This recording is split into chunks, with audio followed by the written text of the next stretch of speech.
কিরে রাজ, তোর পরীক্ষার প্রিপারেশন কেমন চলছে? প্রিপারেশন তো চলছে। তুই আমার গার্লফ্রেন্ডের সাথে কথা বলেছিলি? বলেছিলাম ভাই, ওই যেরকম নর্মাল হাই হ্যালো করে ওইটুকানি। Normal hi hello? তুই ওকে বলেছিস আমি 10টা মেয়ের সাথে কথা বলে বেড়াই? দেখ, ওরকম তো ব্যাপার নয়। বলিস তো তুই সবার সাথেই কথা, তোর কমিউনিকেশন স্কিলটা ভালো, তুই সবার সাথে মিশতে পারিস। তো সেক্ষেত্রে বলেছি, সেটা যদি এবার তার মধ্যে যদি তোর মেয়ে বেশি থাকে, সেটাতে তো তোর দোষ নেই ভাই। আমি সেটাই বলেছিলাম। তুই ওকে বলেছিস? আমি তোকে বলেছি আমার বাইরে বেরোলে খুব খরচা করায়। এটা আমি বলেছি, এটা আমি শুধু তোর জন্য বলেছি। কেন বলেছি বল? এই যে তুই আমাকে নিয়ে বেরাস, তোর খরচা হয়। তুই তোর গার্লফ্রেন্ডকে নিয়ে বেরাস, তাও তোর তো খরচা হয়। আমি তো তোর ফরে কথাটা বললাম, তাই না?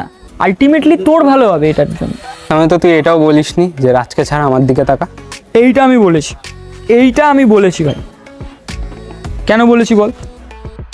আমি বলেছি তার কারণ হচ্ছে, দেখ, তোর কেরিয়ারটা প্রোগ্রেস করছে, তুই একটু মানে আপডেট হচ্ছিস আস্তে আস্তে, তোর লাইফটা আপডেট হচ্ছে। আমাকে দেখতে বলেছি তার কারণ আমার কিছু হচ্ছে না ভাই, আমি যেখানে ছিলাম সেখানেই আছি।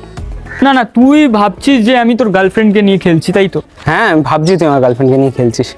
তুই ওকে বলেছিস এভাবে কথা হয় না, সামনাসামনি আয়, বিয়ার খেতে খেতে কথা বলবো। তুই ওকে ওয়েতে ডেকেছিস? বলেছিলাম ওরমভাবে কথা হয় নাকি কলিংয়ে? আমি বলছিলাম জয়ন্তদের ফ্ল্যাটে আয়, সামনাসামনি ফেস টু ফেস কথা হবে।